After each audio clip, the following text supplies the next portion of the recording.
Kovvur MLA Vemireddy Prashanth Reddy గారు ప్రస్తుతం మనకు అందుబాటులో ఉన్నారు. మేడం నమస్తే అండి. నమస్తే అండి. ఇది ఒక బాధాకరమైన సిచ్యువేషన్లో మిమ్మల్ని ఇంటర్వ్యూ చేయాల్సి వస్తుంది. బేసిక్గా మీ నియోజకవర్గం డెవలప్మెంట్ మీద, యాక్టివిటీస్ మీద, 1 ఇయర్ పాలన మీద చేయాలి.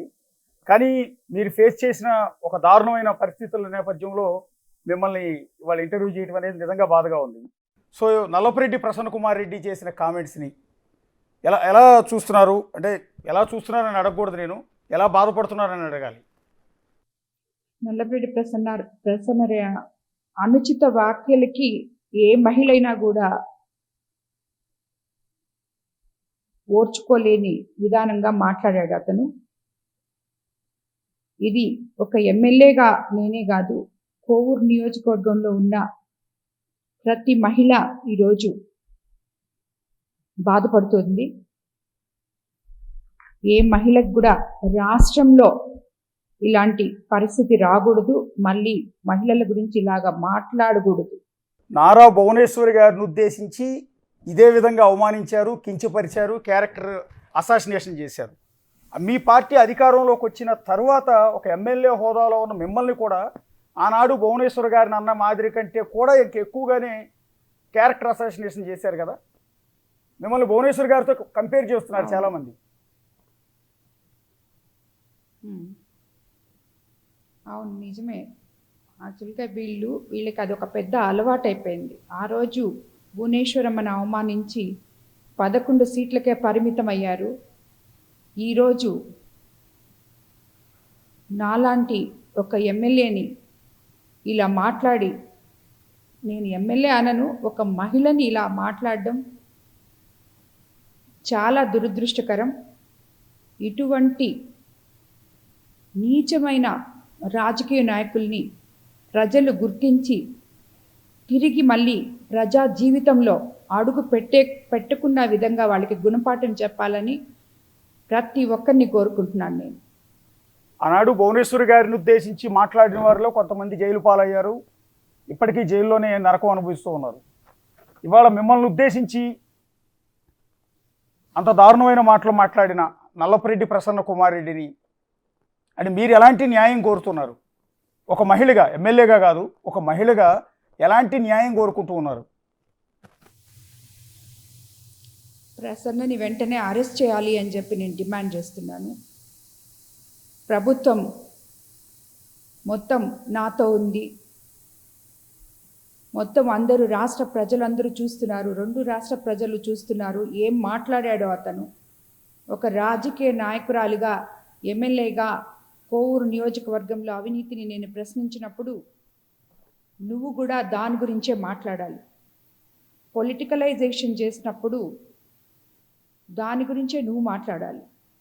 అంతేగాని ఇది వ్యక్తిగతంగా అని కూడా అనరు. అసలు అది ఏం భాషో, అసలు అతను ఏం మాట్లాడాడో నాకు అర్థం కూడా కాలేదు. అలాంటి నీచమైన భాష అతను మాట్లాడడం జరిగింది. దీనికి ఏ మహిళ కూడా అతన్ని క్షమించదు. అంటే మొట్టమొదటిసారి మీరు ఎమ్మెల్యేగా పోటీ చేశారు. పోటీ చేసినప్పుడే 54,000కు పైగా మెజార్టీతో అతన్నే ఓడించారు. అలాంటి వ్యక్తి నుంచి ఇలాంటి మాటలు పడాల్సి వస్తుంది అని అసలు ఎక్స్పెక్ట్ చేశారా? అంటే రాజకీయాల్లోకి మీ రాజకీయ అనుభవం కూడా తక్కువే కదా మీకు. రాజకీయాల్లో ఇంత నీచ స్థాయిలో ఉంటాయా? ఇలాంటి మహిళల్ని ఇంత దారుణమైన మాటలు అంటారా అనేది మీరు ఎక్స్పెక్ట్ చేసి ఉండరు కదా. నేను ఎక్స్పెక్ట్ చేయలేదు. యాక్చువల్గా మేము సేవ చేయడానికి, ప్రజాసేవ చేయడానికి రాజకీయాల్లోకి వచ్చిన వాళ్ళము. ఇలాంటి నీచమైన రాజకీయ నాయకుల చేత ఇలాంటి మాటలు పడాల్సి వస్తుందని నేను ఎప్పుడూ అనుకోలేదు. కానీ ఈరోజు నన్నే ఇలాగంటే మిగతా వాళ్ళ సంగతి ఏంటి అని చెప్పి నేను ఆలోచించే విధంగా ఉంది ఇది. ఏ మహిళకు కూడా ఇలాంటి కష్టం రాకూడదు. ఒక మహిళని కించపరిచిన వ్యక్తిని మళ్ళీ ఏ మహిళ ఇటువంటి ఫేస్ చేయకుండా ఉండేటట్టు వాళ్ళని శిక్షించాలని నేను కోరుకుంటున్నాను. మిమ్మల్ని మాట్లాడిన తర్వాత కొంతమంది మీ అభిమానులు వెళ్ళి నల్లపురెడ్డి ప్రసన్న కుమార్ రెడ్డి ఇంటిపైన దాడి చేశారు. దాన్ని ఎలా చూస్తారండి? మామూలుగా అదైతే నాకు తెలీదు. అది ఎవరు చేశారు అనే విషయం నాకు తెలీదు. ఎవరైనా కూడా ఒక మహిళని ఇలా మాట్లాడితే అతను కూర్చొని ఉన్న మాట్లాడిన మీటింగ్ హాల్లోనే అక్కడే అతన్ని ఆ వైఎస్ఆర్సీపీ నాయకులే కొంతమంది కొట్టబోయారంట. మహిళలు ఎవరో అడ్డం తీశారంట. అలాంటి వాళ్ళు ఎవరో అభిమానంతో ఆ పని చేసుండొచ్చేమో కానీ ఎవరు చేశారు అనేది మాత్రం నాకు తెలీదు. మాది ఆ సంస్కృతి కూడా కాదు. బేసిక్గా పొద్దున మీరు ఒక మాట అన్నారండి ఇంటర్వ్యూలో కూడా, కొంత మా అభిమానులు ఏమైనా పొరపాటున ఆవేశంతో వెళ్ళి దాడి చేసి ఉండొచ్చు, మిగిలిందంతా కూడా నల్లపరెడ్డి ప్రసన్న కుమార్ రెడ్డి సింపతి కోసం ఆయన మీద ఆయనే దాడి చేయించుకున్నాడా అని. అవునవును, అది మాత్రం కరెక్ట్. కొంచెం చేసుంటే మిగతాది మొత్తం ఇతను చేసుకున్నాడు. ఇప్పుడు చెప్తున్నాడు కూడా, అవసరమైతే జైలుకి వెళ్తాను, ఇంకొక ఆయన జైల్లో ఉన్నాడు ఆయనకు తోడుంటాను, జగన్మోహన్ రెడ్డి గారు ఇద్దరిని వచ్చి జాయింట్గా చూస్తారు, ఇలాంటి ఆలోచనలు ఏవో అతనికి ఉన్నట్టున్నాయి. అందువల్ల అతనే పగలగొట్టుకొని ఇంటి ముందర టెంట్లు వేసుకొని నాయకుల్ని కూర్చోబెట్టుకొని సింపతి కోసం ఇదంతా చేశాడేమో. అంటే వీళ్ళు బేసిక్గా వైఎస్ఆర్సీపీ నాయకులు ఉనికిని కోల్పోతున్నారు. వాళ్ళు ఉన్నారా లేదా అని ప్రజలు మర్చిపోతున్నారు మన కూటమి ప్రభుత్వం అధికారంలోకి వచ్చినాక. నిన్న లోకేష్ బాబు నెల్లూరు జిల్లా పర్యటన ఉండింది, ఎంతో గొప్పగా జరిగింది. ఇవన్నీ డైవర్షన్ పాలిటిక్స్ చేయడానికి ఇలాంటివి అందరూ కలిసి వీళ్ళు కోవూరులో పోయి కూర్చొని ఇలాంటి మాటలు మాట్లాడి కావాలని రెచ్చగొట్టే విధంగా ప్రజల్ని ప్రయత్నం చేసి వాళ్ళ చేత ఇవన్నీ చేపించుకొని సింపతి పొంది రేపు జగన్మోహన్ రెడ్డి గారు వచ్చి వీళ్ళని విచారిస్తే వీళ్ళకి కొంచెం ఎక్కువ మార్కులు వస్తాయి అని చెప్పి ఆలోచనతో ఇదంతా చేసినట్టున్నారు నాకు తెలిసి. అంటే నల్లపరెడ్డి ప్రసన్న కుమార్ రెడ్డి ఈ అటాక్ జరిగిన తర్వాత పొద్దున మీడియాతో మాట్లాడుతూ, నేను ప్రశాంత్ రెడ్డి గారిని ఉద్దేశించి చేసిన కామెంట్స్కి ఇప్పటికీ కూడా కట్టుబడి ఉన్నాను, నేను ఎక్కడ కూడా రిగ్రెట్ ఫీల్ అవ్వటం లేదు, ఆవిడ నన్ను తిట్టింది కాబట్టి నేను అనివార్యంగా అనాల్సి వచ్చింది అనే మాటలే చెప్తున్నారు. పైగా ఆయన తల్లి గారిని కూడా మీడియా వాళ్ళు కొంతమంది ప్రశ్నించినప్పుడు తన కొడుకు మాటలను సమర్థిస్తున్నారు.